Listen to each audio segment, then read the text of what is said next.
మన ప్రభు అయిన యేసుక్రీస్తు నామములో మీ అందరికీ వందనాలు. దేవుని మాటలు ఎందాం, కాసేపు శ్రద్ధగా ఎందాం. భక్తుడు చెబుతున్నాడు, యెహోవా గుడారములు అతిగా ఉండదగిన వాడు ఎవడు అంటున్నాడు. యెహోవా గుడారంలో అతిథిగా ఉండదగిన వాడు ఎవడంటాడు?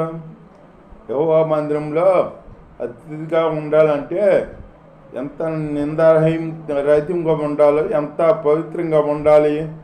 అటువంటి వాడు అయితే ఉండగలిగినమాట. నీ పరిశుద్ధ పర్వతం మీద నిలవదగిన వాడు ఎవడు?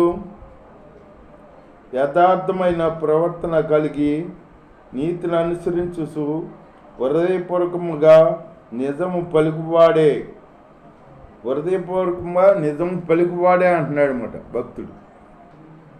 హృదయపూర్వకంగా మనం నిజం పలకాలి. మనము దేవుని బిడ్డలుగా ఉన్నప్పుడు మనము మన నోట నిజమే రావాలి, అబద్ధం ఉండకూడదు. అబద్ధం మన నోట రాకూడదు, మన నోట నిజమే ఉండాలి.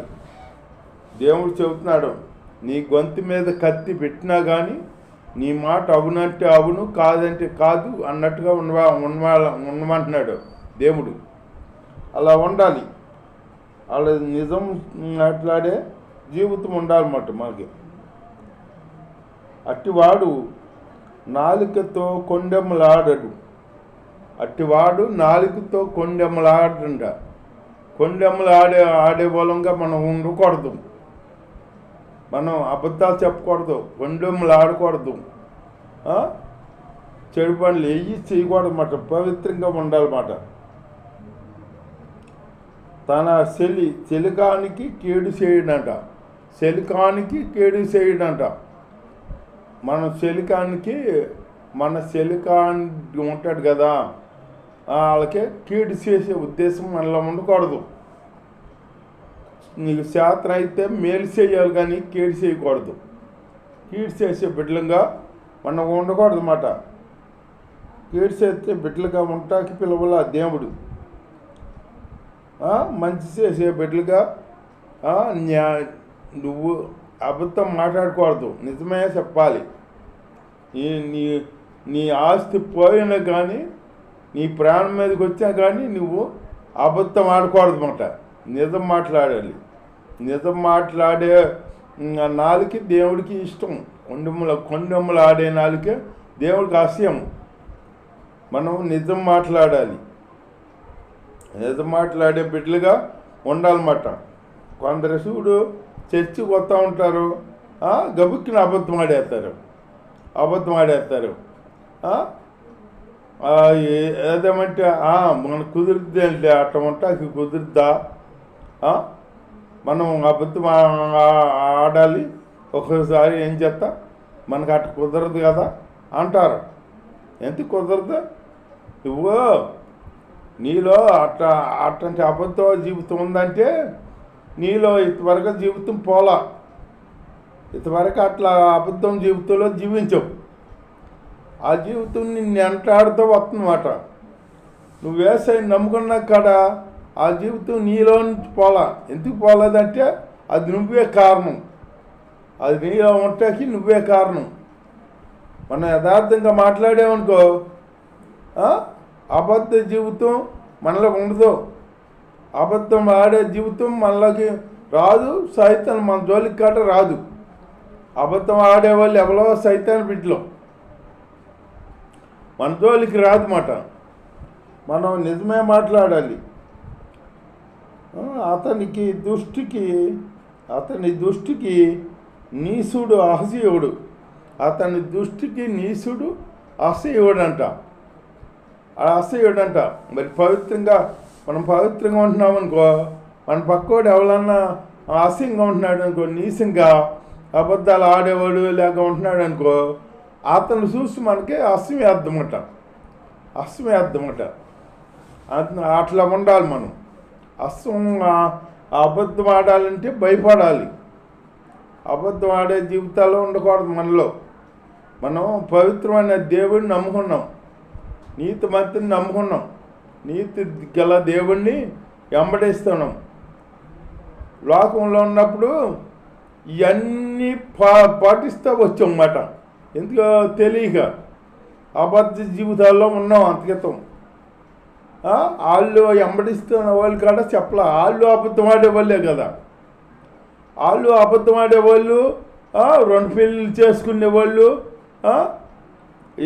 అట్లాంటి వాళ్ళు కాబట్టి వాళ్ళు కాడ చెప్పలా, మనకి తెలియలా. అబద్ధం వచ్చాములే అనుకుని అబద్ధం ఆడేస్తాం. ఇప్పుడు పిల్లలు ఉన్నారు, తల్లి మొదటి నుంచి ఏ మాటలు నేర్పిస్తో ఆ మాటలే అబద్ధి పిల్లలకి. తల్లిదండ్రులు ఏ మాట నేర్పిస్తే ఆ మాటలే అబద్ధి పిల్లలకి. దేవుని స్తోత్రం. పిల్లలు చెడ్డ మాటలు మాట్లాడానంటే ఎవరు తప్పు? వాళ్ళ తప్పు కాదు, తల్లిదండ్రులే తప్పు.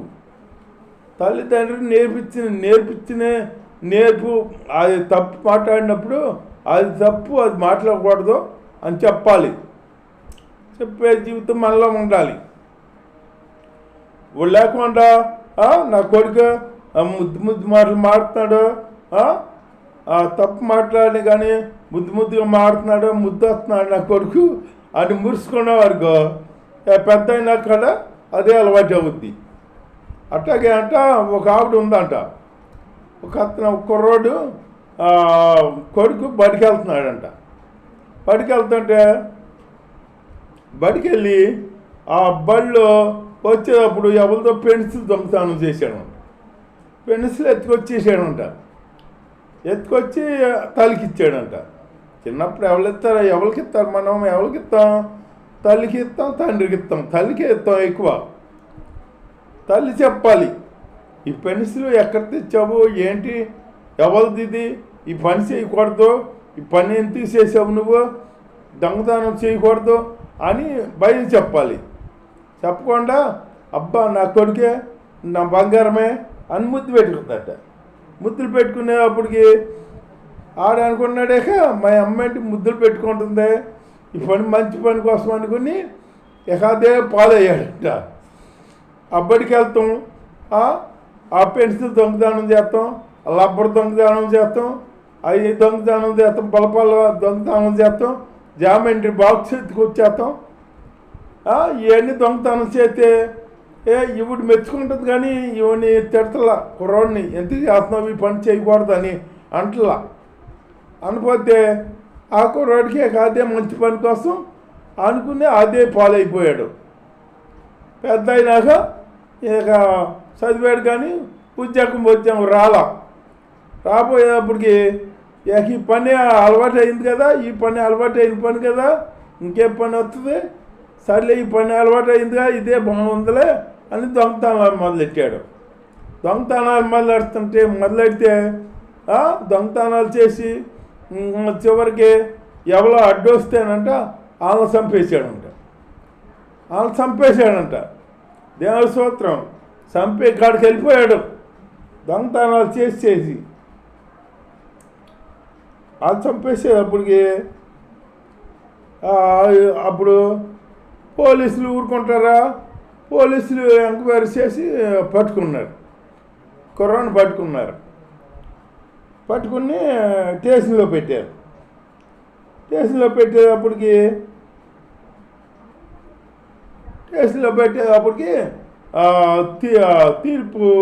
న్యాయవాది తీర్పు తీసినప్పుడు ఈ కుర్రాడు గంట హత్య చేశాడు కదా, అప్పుడు హత్య చేసిన వాళ్ళకి ఉరిశిక్ష పడిందంట. ఉరిశిక్ష పడిన వాళ్ళని ఎమ్మటే ఉరిశిక్ష చేయరు, రిమాండ్లో ఉంచుతారు అన్నమాట. ఉంచారు.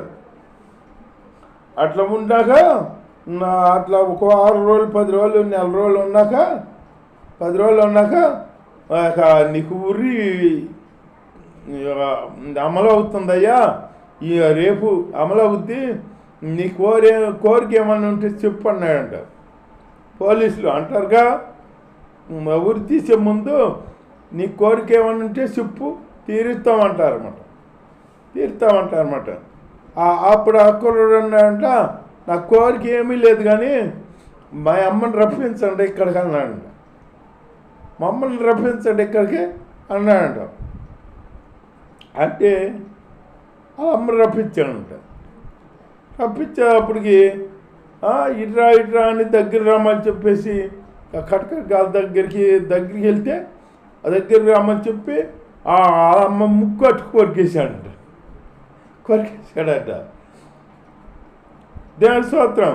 కొరికేసేటప్పటికి అయ్యో అయ్యో నా ముక్కు కొరికేస్తున్నాడు అయ్యో అని అమ్మ అని అనుకుంటే ఆ పోలీసులు కొట్టారంట. ఏంటి ఈ పని చేసావు నువ్వు అని చెప్పారంట. చెబితే నేను ఇక్కడికి వస్తాకి కారణం, ఈ జైలు వస్తాకి ఉరిశిక్ష పడతాకి నాకు కారణం మా అమ్మే అన్నాడంట. మా అమ్మ అంటే మీ అమ్మ ఏంటి కదా ఏం జరిగిందంటే, నేను చిన్నప్పుడు స్కూల్లో పెన్సిల్ దొంగతనం చేశాను. దొంగతనం చేస్తే నా బావే నా బంగారమే అని నన్ను ముద్దెట్టుకుంటే మా అమ్మ ముద్దెట్టుకుంటుంది కదా, ఈ పని మంచి పని అనుకుని ఆ పని శాతం మొదలెడితే పెద్ద అయినాక ఏ పని దొరకలేదు, ఉద్యోగం రాలేదు.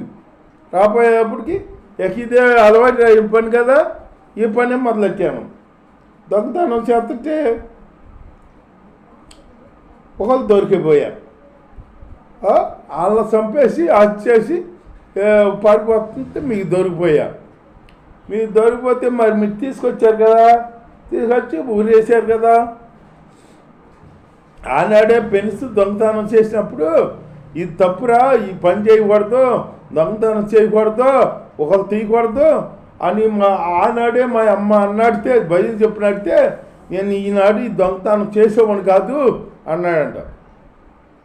చేసేవాడిని కాదు, ఇంతకాడికి వస్తాకి మా అమ్మకి కారణం అన్నాడంట.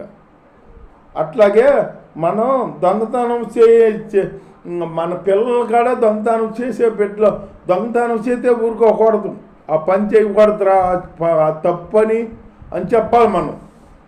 అంతేగాని నా ముద్దులు కొడికే నా కొడికే అవి తెచ్చావు అని మనం ముద్దెట్టుకోకూడదు. ముద్దెట్టుకుంటే వాళ్ళు పెద్ద గజ దొంగ అయిపోతాడు. పెద్ద అయిపోతాడు. ఇలా వస్తాయి. అట్లాగే ఒక ఆయన బైబిల్ చెబుతుంది, కొడుకు క్షేమం కోరినోడంట బెత్తం పెట్టుకుని భయం చెబుతాడంట. నాశనం కోరుకున్నవాడంట కపట ముద్దులు పెడతాడంట. కొడుకు క్షేమం కోరుకున్నవాడు బెత్తం పెట్టుకుని భయం చెబుతాడంట. అట్లాగే భయం చెప్పాలి. భయం చెబితే అప్పుడు వాళ్ళ భవిష్యత్తు బాగుంటుంది. అట్లాగే ఒక ఆయన ఇట్లాగే మేము పొలం చేసేటప్పుడు మా వ్యాపారం ఆయన పిల్లలకే చదువు చెబుతా భయం చెబుతున్నాడు. ఏదో తప్పు చేస్తే భయం చెబుతున్నాడు. పెత్తపించుకుని కొడుతుంటే మేము మా అమ్మ నేను వెళ్ళామట భోజనానికి. వెళ్తే మా అమ్మ అడిగింది, ఏంటండి అబ్బాయి గారు అట్ట కొడతారు అని అడిగిందంట. అడిగేటప్పటికి నీకు తెలియదు నాగలక్ష్మి, ఇట్లాగే బెత్తం పట్టుకుని భయం చెప్పిపోతే వాళ్ళు పైకి రారు. వాళ్ళ భవిష్యత్తు బాగోవాలంటే మనం బెత్తం పట్టుకోవాలి అన్నాడంట. ఇప్పుడు భయం ఉంటే వాళ్ళకి రేపొద్దున భవిష్యత్తు బాగుంటుంది అని అనేవాడంట. పెద్ద అయినాక అతను ఏమయ్యాడు, బ్యాంక్ మేనేజర్ అయ్యాడు. అట్లాగే భయం చెబితే చూడు బ్యాంక్ మేనేజర్ అయ్యాడు. భయం చెప్పని బిడ్డ ఏమయ్యాడు, ఊరికి అమ్మానికి ఉరి తీయబడ్డాడనమాట. అట్లాగే భయం చెప్పాలి మనం. బిడ్డల కాడ భయం ఉండాలి. భయం లేకపోతే భయభక్తులు ఉండాలి, చిన్నప్పటి నుంచి ఉండాలి. అందుకే దేవుడు చెబుతున్నాడు, వాళ్ళు నడవాల్సిన త్రోవలో నడపండి, పెద్ద అయినాక ఆ మార్గం తొలగిపోవడం, ఆ దారి తొలగిపోవడం అని చెబుతున్నాడు అనమాట.